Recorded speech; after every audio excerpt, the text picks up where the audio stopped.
Hello students, today we are going to discuss about Annelida and Arthropoda. Therefore, let me start with the phylum Annelida.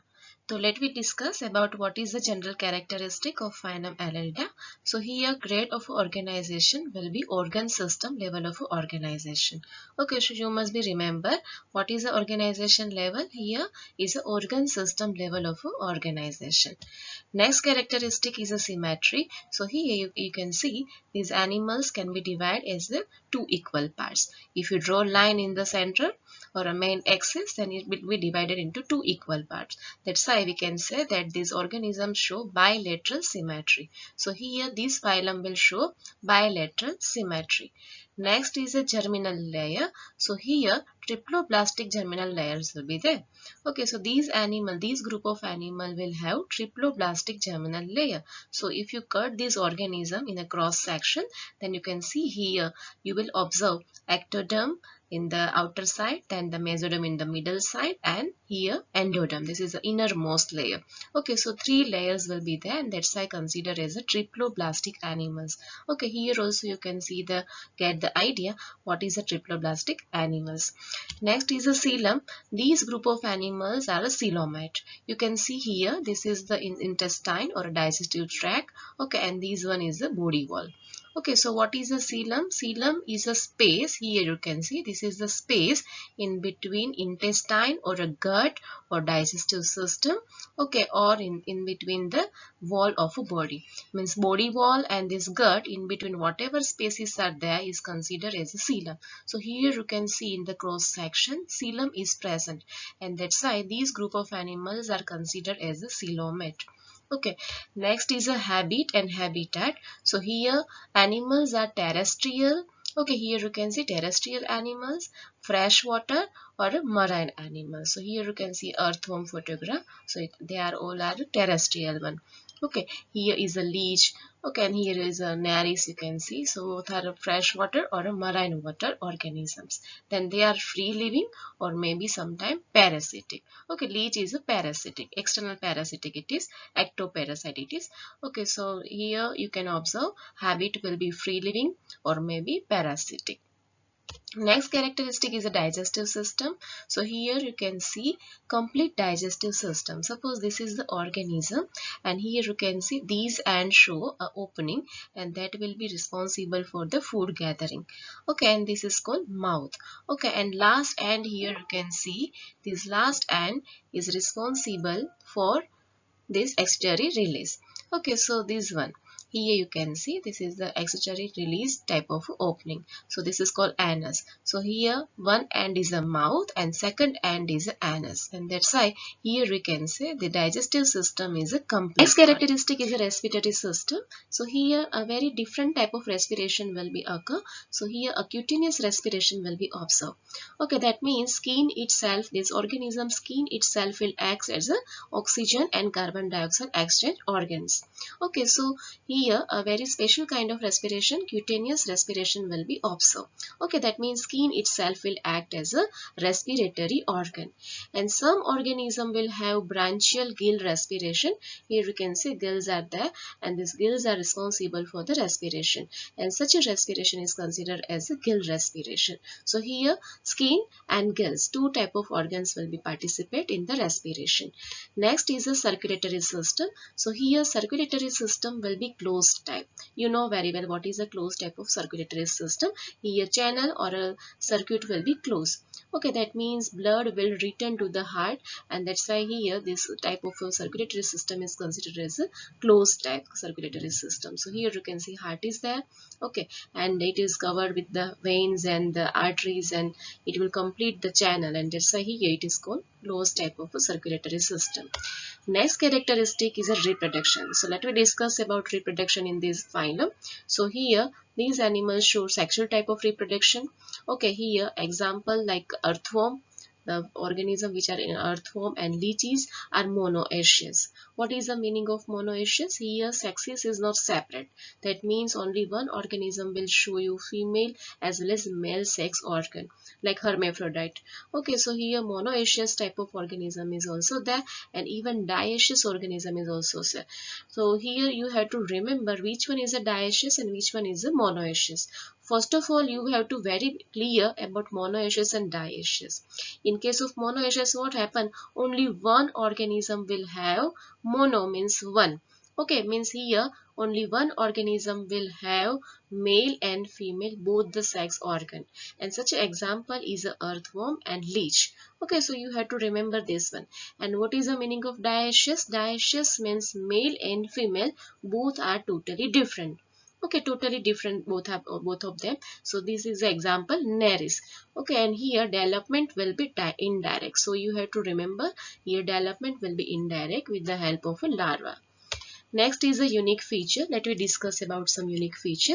So here you will observe segmentation all over the body.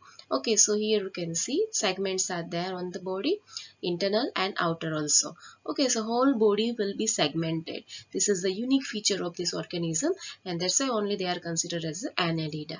Okay, and here you can see segments will be look like a ring surrounding the organism, and that's why here written segmentation like rings. Next unique feature is a longitudinal and circular muscles. Okay, this here you can see this is the longitudinal muscles and this is the circular muscle. Okay, this one is a circular muscle and this one is the longitudinal muscle, and both are responsible and help for the locomotion to the organism. Next unique feature is a locomotory organ. So here in the seta, in the earthworm, or in the parapodia in case of a Nereis. Okay, so here seta will play important role for the locomotion and which will act as a locomotory organ. Okay, and here you can see this. Okay, tiny hair-like structure on the all over the body. Here you can see very tiny hair-like structure present on that, and all are considered as a seta. Okay, so in case of earthworm, there is a unique structure for the locomotion, and that is called seta. Okay, in case of a Nereis, there is a different kind of leg-like structure. It is not actually leg, but it is looking like leg-like structure, and such a leg-like structure is called parapodia. So many leg-like structures are there. Okay, and such structures are called parapodia. So here locomotory organs include seta in case of earthworm, and in case of a Nereis there is a parapodia. Next unique feature is excretion by nephridia.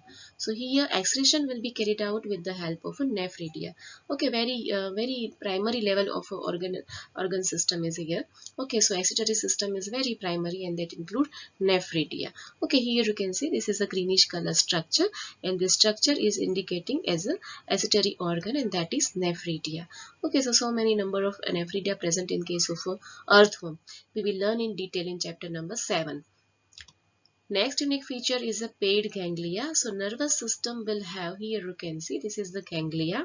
Okay, we will learn in detail in chapter number 7. Okay, what is the paired ganglia and all that. So here paired ganglia connected by lateral nerves to a double ventral nerve cord. So here ventral nerve cord will be double. So this is also unique feature. Okay, and here you can see one ring-like structure will be formed, and here this whole nerve cord will be present in the ventral side. This is also unique feature. Okay, so ventral side there is a nerve cord and there is double ventral nerve. So now let me conclude the phylum with some example. So here you can see this is the earthworm, and scientific name for the earthworm is a Pheretima. Okay, and you have to remember sometime it may be asked as a Pheretima. So don't confuse, Pheretima itself is a earthworm. Okay, next one is a leech. This is also classical example of Annelida. Okay, so leech, a scientific name for this is a Hirudinaria. Okay, because one special kind of protein present in this organism, and that is hirudin protein, and that's a name is given, scientific name is given Hirudinaria. Okay, so don't confuse in between leech and Hirudinia. It is one in the same. Okay, scientific name is a Hirudinaria just because of presence of one special kind of protein, hirudin, inside them. Okay, and this is the very general name, leech. Okay, next is the Nereis. Here you can see having a parapodia. So many number of parapodia present. Here you can see. Okay, and this is also considered as a sandworm. Okay, so this is the all three example which include into the phylum Annelida, and you have to remember all these examples. So now let me quickly summarize whole phylum. Okay, so first of all, grade of organization will be organ system level of organization. Here symmetry is a bilateral. Germ layer will be triploblastic. Okay, then coelom here is a present, and that's why they are considered as a coelomate. Then habit and habitat here, a terrestrial habitat, freshwater or a marine. Okay, and they are having a habit of a free living or a parasitic. Then here digestive system will be complete. Okay, and respiratory system is a cutaneous respiration and a branchial respiration. Okay, and then circulatory system here is a closed type. Okay, and reproduction here is a sexual. Earthworm and leeches are monoecious. You have to remember this one. And Nereis is a dioecious. And development will be indirect. And here unique feature include true segmentation here. Okay, longitudinal and circular muscles are helping the locomotion. The locomotory organ includes seta and parapodia. Okay, and excretion carried out by nephridia. Okay, and very important thing here is a paired ganglia is present, and very important next is a lateral nerves. Okay, and next is a double ventral nerve cord. This is also unique feature of this phylum. Okay, and finally example include Pheretema. Okay, you know very well now Pheretema itself is a earthworm. Hirudinaria, this is a leech. Okay, and this is the sandworm or a Nereis. So now let me discuss about Arthropoda phylum, and you have to remember this Arthropoda phylum is very important from the point of view of NEET examination, as we have discussed the analysis of last 10 years examination of NEET. Okay, in the first lecture you maybe remember these phylum carry out too many marks. Okay, that means most of the questions asked from this phylum. Okay, so you have to remember each and everything in this phylum. Let me start with the organization. So here grade of organization is the organ system level of organization. Okay, next is a symmetry, and here bilateral symmetry is there. You know very well now what is a bilateral symmetry. Okay, if you draw this line in the main axis, two equal parts will be there, and that's why here it is considered as a bilateral symmetry. Next is a germinal layer. So here triploblastic animal is there. That means three layer will be there. Three germinal layer will be there. So outermost is the ectoderm. Then here you can see mesoderm, and innermost is the endoderm. Okay, so three germinal layer is there, and that's why these organisms are considered as a triploblastic animals. Next is the coelom. Okay, so these animals are coelomate. That means true coelom is present. You can see here, this is the space. Okay, suppose this is the digestive system and this is the body wall. So in between that there is a space. Okay, such a space is called coelom. Okay, so here coelom is there, and that's why all animals included in this phylum is considered as a coelomate animals. Now next is a habit and habitat.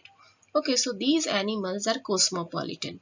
Okay, that means found all over the world and each and every portion or a part of the world. Okay, that's why they are considered as a cosmopolitan.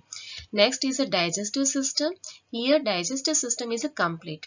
Okay, that means you know very well now. Okay, one end will be mouth and second end will be anus. Okay, one will be responsible for food gathering and one will be responsible as a excretory opening. Okay, so here two opening is there, one acting as a mouth and one acting as an anus. So here we can say here complete digestive system is there. Next is a respiratory system. So here respiratory organs include so many number of respiratory organ different from one animal to another. Okay, so gills are also present here. Okay, then book gills. Here you can see the structure of a book gills. Okay, this is the book lungs. Okay, so book gills is also the trachea is also there. Okay, here in this photograph you can see book gills. Okay, so gills, book gills, trachea and book lungs. So all these are included as a respiratory organ. Next is the circulatory system. Here circulatory system will be of open type. That means blood will be pumped by heart into the body cavity. Okay, so it will be not return to the heart. Okay, and that's why this body cavity will be filled with the blood. Okay, channel is not completed, and that's why here we can see open type of blood circulatory system is there in this type of animal. Next is a reproduction. So here animals included as a dioecious. That means male and female both are different. Okay, this is the female suppose and this is the male, means both the organisms are different. Mostly they are dioecious. Usually they show internal fertilization. Most of them are oviparous. What is the meaning of oviparous? That means they will give eggs. Okay, so egg line phenomena is called oviparous capacity. Okay, so mostly they are dioecious. Usually they are internal fertilization. They are showing internal fertilization. Then mostly they are oviparous. Okay, that means egg line they will give eggs. Development is a direct or sometime indirect. Suppose here you can see this is the indirect development. Okay, they will show you different stages of life, and then it will be mature. Here also you can see they will show you different stages of life, and then finally they will mature, like that. So if different stages are there, then it is considered as a indirect. Okay, and sometime what happened from the egg directly mature animal will be come out, and such a development is called direct one. So here both type of development will be observed, direct as well as indirect. Next, let me discuss about some unique feature of this phylum. Here a very important thing is the jointed appendages, the name given after this unique feature. Okay, so arthropoda, that means having a jointed, pods means legs. Okay, means all here appendages having joints. So jointed appendages is a very important feature of this phylum, and this is a unique identity of this phylum. Okay, that's why name is given arthropoda. So body has three regions: head, thorax and abdomen. Here also you can see this is the head. Okay, this region is a thorax one. This one is a thorax. Okay, this one is a abdomen. So here body will be divided into three regions: head, thorax and abdomen. You have to remember regions. Okay, then next is the body will be covered with the chitinous cuticle, and this chitinous cuticle will be act as an exoskeletal. Okay, so here exoskeletal will be there, and they are protecting the animal from the external environment. Next, you have to remember excretion will be carried out by the help of a Malpighian tubule. One very unique kind of organ is there which is responsible for excretory processes, and that is Malpighian tubule. Okay, and next is a sensory organ. This is very unique feature to these animals. Here you will observe sensory organs like antenna. Okay, here you can see antenna, this one. Okay, this is also antenna. Okay, here you can also see antenna in the honeybee. Then compound simple eye, here this may be compound and simple eyes. Statosus, this is very important organ, and this is responsible for balancing the body. Okay, so that's why it is also considered as a balance organ. So here in this group of animals, statosus will be present. They will act as a balance organ. So here you can see the photographs of some example of this phylum. Okay, so here this one is a spider. Okay, this one is a scorpion. Okay, this one, then crab. Okay, this one is a crab, then prawn, this one. Okay, and here you can see different variety of insects. Okay, so these all insects are present in this group. So here in this slide you can see some more examples of arthropoda. So let me discuss that. So here you can see the photograph which are economical important insects. Okay, here you can see honeybee. You know very well honeybee are utilized for the honey production. Okay, this is the bombyx, and this is responsible for silk production. Okay, bombyx is responsible for silk production, and they are also considered as a silkworm. Okay, this is Laccifer lacca, and this is also responsible for lag production. And here some very important vectors which are responsible for the transportation of disease in the human. This is Anopheles mosquito, which is responsible for causing malaria in the human. This is the Culex mosquito, and this is responsible for filaria. This is Aedes aegypti, and this is responsible for dengue in chikungunya. Okay, and this one is the housefly, which is responsible for so many number of disease, and out of which typhoid is very important. Okay, next is a gregarious pest, which is a pest for the farm. Okay, locust it is also called, and these animal is considered as a living fossil. Okay, this is a limulus or a king crab. Now let me quickly summarize whole phylum. So here you can see grade of organization will be organ system level of organization. The symmetry will be bilateral. Then germ layer is a triploblastic. Okay, coelom is a coelomate. Okay, then habit and habitat is a cosmopolitan. They will found each and every places of the world. Okay, then digestive system is a complete. Respiratory system is a gills, book gills, trachea and book lungs. Okay, and here circulatory system is open type. Then reproduction here will be mostly dioecious. Usually internal fertilization will be seen. Then mostly oviparous, they will give eggs. Then development is a direct, or sometime it may be indirect. Okay, and unique feature include jointed appendages. This is very unique feature of this phylum. Okay, and that's why they are considered as arthropoda. Body has a head, thorax and abdomen, chitinous cuticle, palpitant tubules are acting as excretory organs. Then sense organ will be antenna, compound and simple eye will be present. Then very important structure, statosis, which is acting as a balancing the body. Okay, then next is an example. You have to remember spider, scorpion. So many examples are there. Okay, out of them just we have given some of them. So spider, scorpion, crab, prawn, insects. Okay, these all are the example of this phylum. So this is your homework for today's lecture, and before we finish this lecture, let me summarize whole topic by using one animation video. So look at this video. Let's take a look at the important characteristic features of these phyla. Let's begin with phylum Annelida. The members of this phylum may be aquatic or terrestrial, free-living or sometimes parasitic. Annelids are triploblastic, bilaterally symmetrical, coelomate animals with an organ system level of body organization. These animals have well-marked segments or metameres on their body. Annelids move with the help of longitudinal and circular muscles. Along with these muscles, setae are also helpful in movement. Aquatic annelids like Nereus have lateral appendages called parapodia for swimming. In annelids, the circulatory system is of closed type and has nephridia that help in osmoregulation and excretion. Each nephridium is a complex organ. The nervous system consists of paired ganglia that are connected to a double ventral nerve cord by lateral nerves. Annelids are both dioecious and monoecious. Nereus is dioecious, while Pheretima and Hierodinaria are monoecious and exhibit sexual reproduction. Pheretima and Hierodinaria are some common annelids. The next phylum, Arthropoda, is the largest phylum of Animalia. Arthropods are bilaterally symmetrical, triploblastic, segmented, coelomate animals with an organ system level of organization. Their body is divided into the head, the thorax, and the abdomen.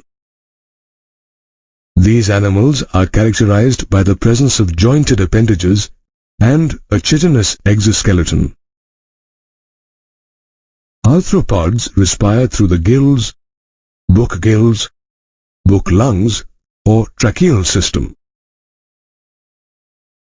and have an open circulatory system. The Malpighian tubules in them function as the excretory organs.